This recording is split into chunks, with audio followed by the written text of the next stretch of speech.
Voltando, nós analisamos no bloco passado a principiologia que inspirou a alteração no Código de Processo Penal e agora nós vamos analisar efetivamente as alterações de maneira especificadas. Então vem o artigo 6º do Código de Processo Penal.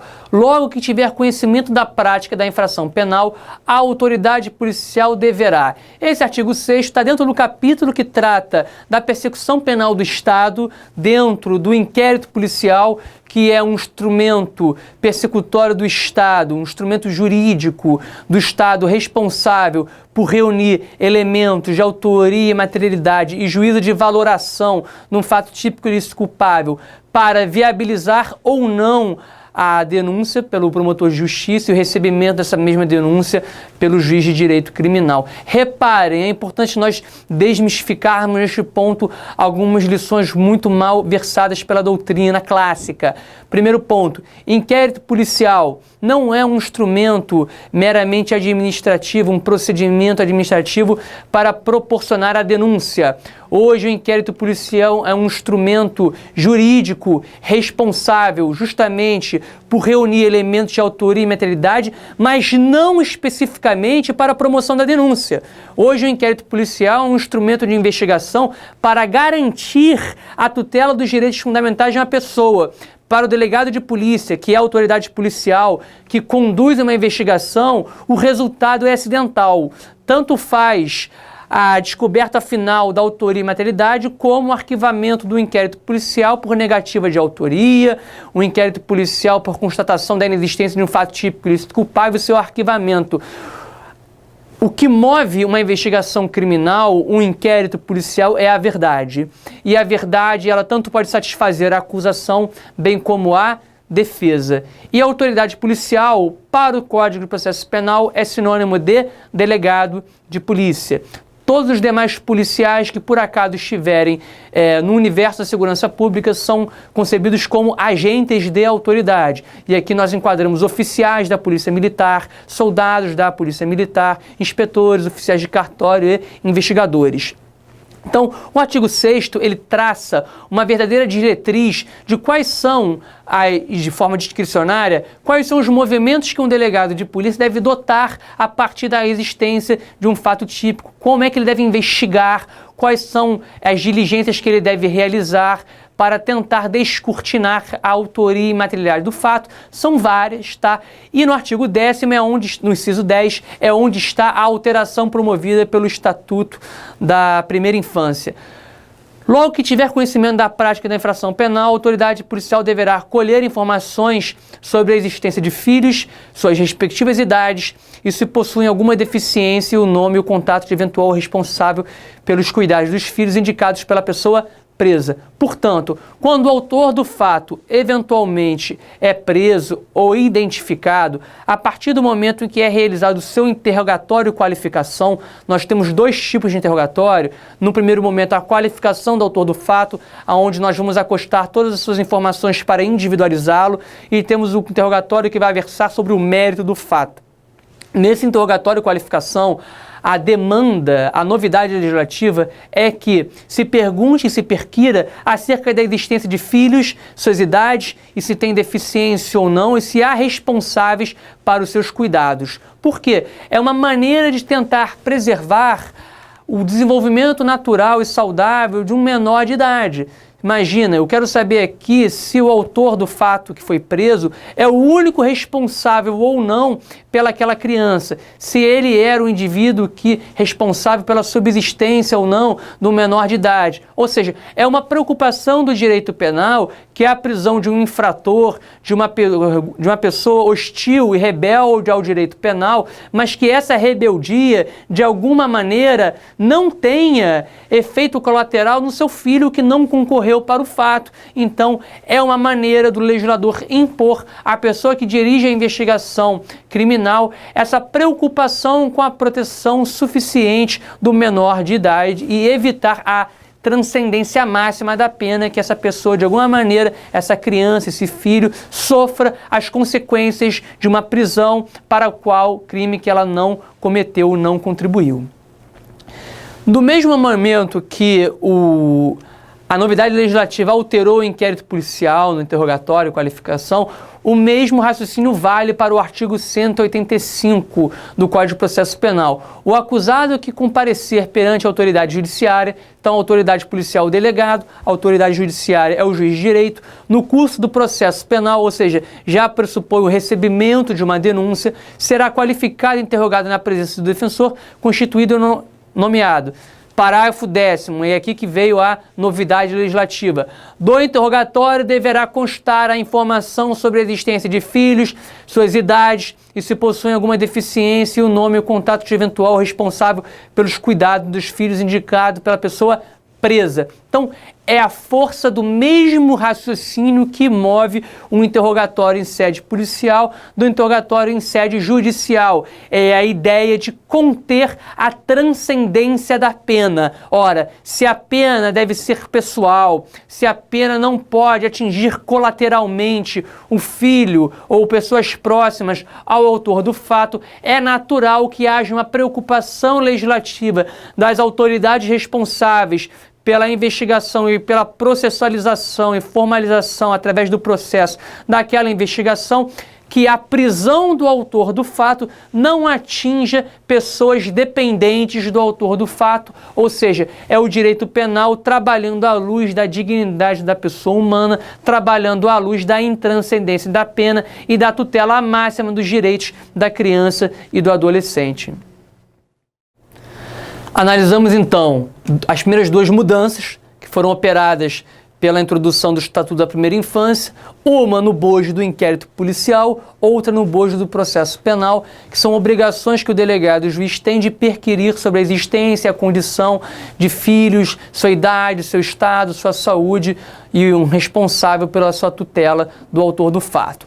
Esta nova legislação também alterou o artigo 304 do Código de Processo Penal. O artigo 304 trata da notícia crimes coercitiva do Estado. O que isso é? É a prisão em flagrante, ou seja, o momento da captura do autor na realização do ato maléfico e contrário ao direito penal, ou seja, o autor é preso cometendo o injusto, lembrando que flagrante vem do latim flagrares, flagrante, que significa chama, pegando fogo. Então, prisão em flagrante é a prisão, captura do autor no momento em que o delito está acontecendo. E dentro dessa análise, nós temos três possibilidades, ou melhor, 4 possibilidades de prisão captura disciplinadas pelo Código de Processo Penal. Nós temos o flagrante real, o flagrante próprio, que é quando o autor do fato é preso executando a conduta típica. No momento da execução do delito, ele é preso, flagrante real, no inciso 1 do artigo 302. Nós temos o flagrante impróprio, no inciso 2 do artigo 302, que é justamente o momento da prisão captura quando o autor acabou de cometer o injusto penal e é preso neste momento. Nós temos no inciso 3 também uma situação de flagrante impróprio, quando o autor é perseguido logo após ter realizado o injusto penal. E o inciso 4, que é o flagrante presumido, onde o autor é preso depois de encontrado com instrumentos, objetos que o fazem presumir ser o autor do fato criminal. Então são essas as modalidades flagranciais previstas no artigo 302, e o artigo 304 vai trabalhar justamente em cima da prisão captura do autor e a partir da documentação dessa prisão captura na delegacia. Apresentado o preso à autoridade competente, ouvirá esta o condutor e colherá desde logo sua assinatura, entregando a este cópia do termo e recibo de entrega do preso. Em seguida, procederá a oitiva das testemunhas que o acompanharem e ao interrogatório do acusado sobre a imputação que lhe é feita, colhendo após cada oitiva suas respectivas assinaturas, lavrando a autoridade, afinal, o auto. E qual foi a introdução da legislação nova? Da lavratura do auto de prisão em flagrante deverá constar a informação sobre a existência de filhos, suas respectivas idades, se possuem alguma deficiência, o nome e o contato de eventual responsável pelos cuidados de seus filhos, indicado pela pessoa presa. Vai no mesmo sentido da mudança do artigo 6º, inciso 10, do artigo 185, parágrafo 10º, o artigo 304, parágrafo 4º, também vai oferecer a sua preocupação e a tutela do direito penal, do processo penal, às pessoas dependentes, no caso aqui, aos filhos do autor do programa criminoso, o delinquente, o criminoso, o autor responsável pela prisão do fato.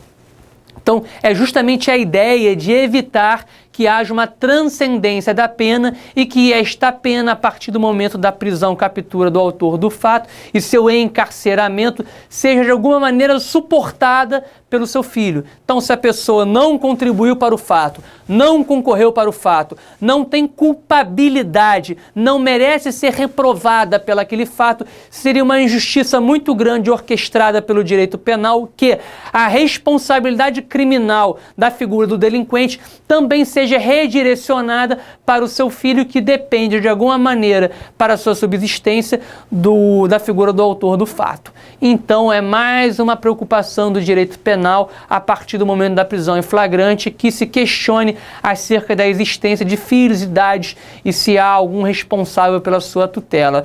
E é interessante observar que isso passou a ser um requisito formal da prisão em flagrante. Então, muito possivelmente, caso não haja a descrição dessas perguntas no auto de prisão, o flagrante possa ser relaxado por uma ilegalidade, já que não realizado em conformação com as prescrições da legislação, em caso, artigo 304, parágrafo 4º.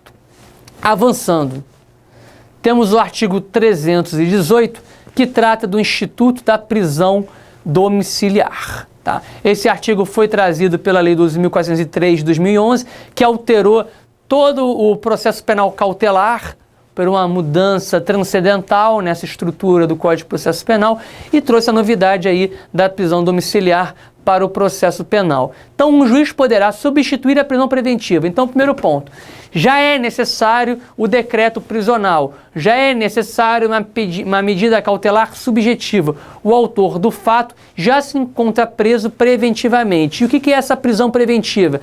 Prisão preventiva é uma prisão que demanda, no primeiro ponto, 2 requisitos: fumus comissi delicti e periculum in libertate. O que isso quer dizer? Deve existir para a decretação de uma prisão preventiva a fumaça do cometimento de um delito, ou seja, a existência de indícios de autoria e materialidade, no sentido de que aquele autor é o responsável pela realização daquele crime e que a sua colocação em liberdade de alguma maneira coloque em risco a sociedade. Então são esses 2 requisitos que são conjugados: fumus comissi delicti e periculum in libertate. E além desses requisitos, o artigo 312 traz os fundamentos da prisão preventiva, quais sejam garantia da ordem pública, garantia da ordem econômica, conveniência da instrução penal e risco de aplicação da lei penal. Então, a partir do momento que nós conseguimos juntar esses requisitos com esses fundamentos,